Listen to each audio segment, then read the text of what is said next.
Let's not sugarcoat it. Oakville's market has flipped. Mid-2025 data is in, and for the first time in a long while, we're clearly in a buyer's market. If you've been feeling like something's changed, you're not wrong. This is no longer the environment we were in a year or two ago. If you're thinking about selling your home in Oakville, this is a turning point. And what you do next matters more than ever. Now, relying on the old strategies, the ones that worked back when bidding wars were a norm, is pretty much a recipe for disappointment. We're in a new landscape now. And if you don't adjust to it, you could lose tens, maybe even hundreds of thousands of dollars in value, not to mention months of wasted time and stress. That's the worst. But this video isn't here to scare you. It's here to equip you in selling your home in 2025. Because it's not about panicking, it's about precision. And that's exactly what we're gonna be doing today. I'm gonna show you exactly what's changed in the Oakville market, explain what a buyer's market actually looks like, and walk you through 4-pillar strategies to help you sell smarter, faster, and with a lot less regret. Let's get into it.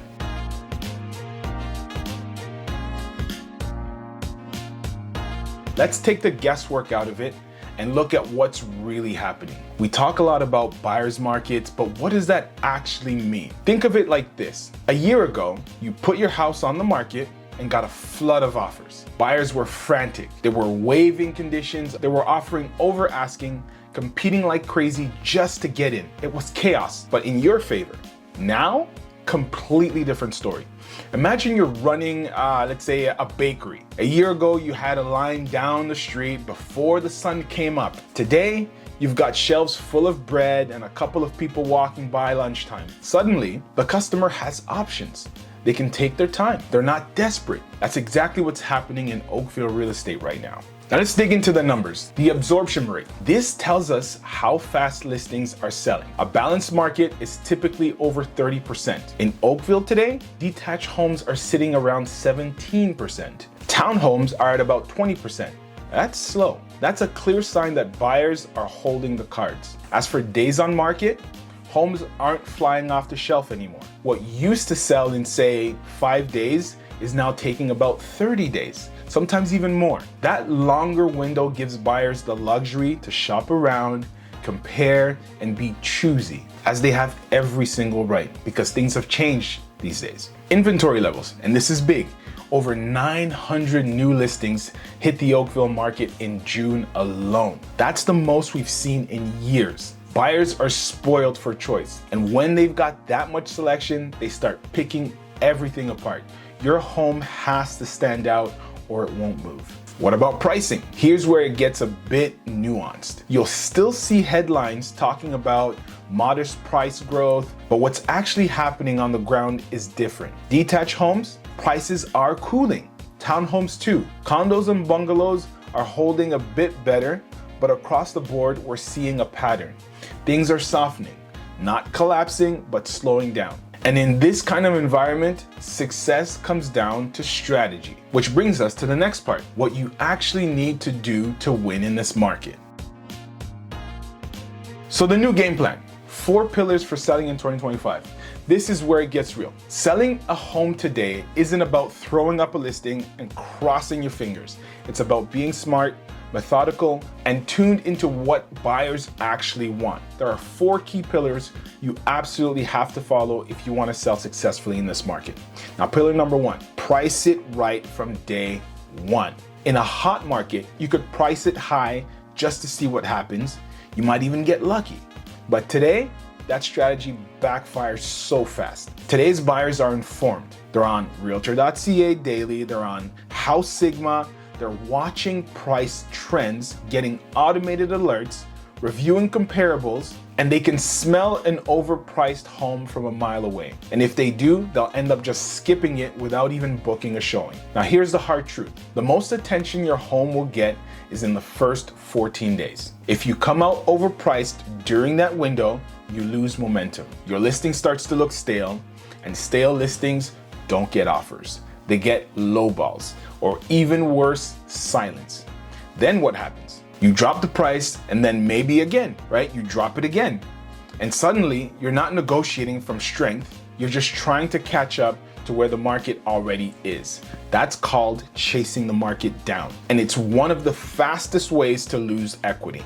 The price has to reflect today's reality, not your neighbor's sale from 2022, not the cost of your renos, and not the plans for the next place you want to buy. It has to be rooted in what buyers are willing to pay right now for homes like yours in your neighborhood with your features. Get the price right up front or get ready for a long, frustrating process. First impressions aren't optional anymore. Back in 2021, homes sold in spite of themselves.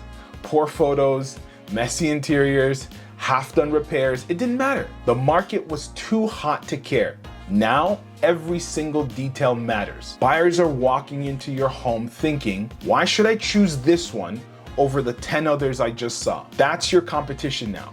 Start with curb appeal. When a buyer pulls up, what's the first impression? Fresh landscaping, clean walkway, front door in good shape, or does it look tired and neglected? That first 5 seconds sets the tone and it sticks. Inside, declutter, depersonalize. It's not about stripping away all the personality. It's about creating space for buyers to imagine theirs. Clear off the counters, tidy up the closets, and this is all standard stuff. Remove personal items. The goal is to make the home feel open, calm, and move-in ready. And please, invest in professional marketing. Smartphone photos do not cut it. You need proper lighting, composition, editing, video, floor plans, the whole package. Because your listing isn't just competing with other homes, it's competing for attention online before a buyer even steps inside. If you see small repairs, do them. The loose door handle, the dripping tap, the closet door that won't shut, those things to you might feel minor, but to a buyer, they raise questions about what else hasn't been taken care of in the home. Be ready for a different kind of negotiation. Gone are the days of bully offers and multiple bids. Today, negotiation is back and more important than ever. You're probably going to get offers below asking, which is absolutely normal in this kind of market. That's just the nature of it. Don't take it personally and don't shut the door too fast. A low offer isn't an insult, it's interest. And interest is leverage if you know how to use it. Your job is to keep the conversation going. Counter smartly. Don't just dismiss the offer altogether. Look at the terms.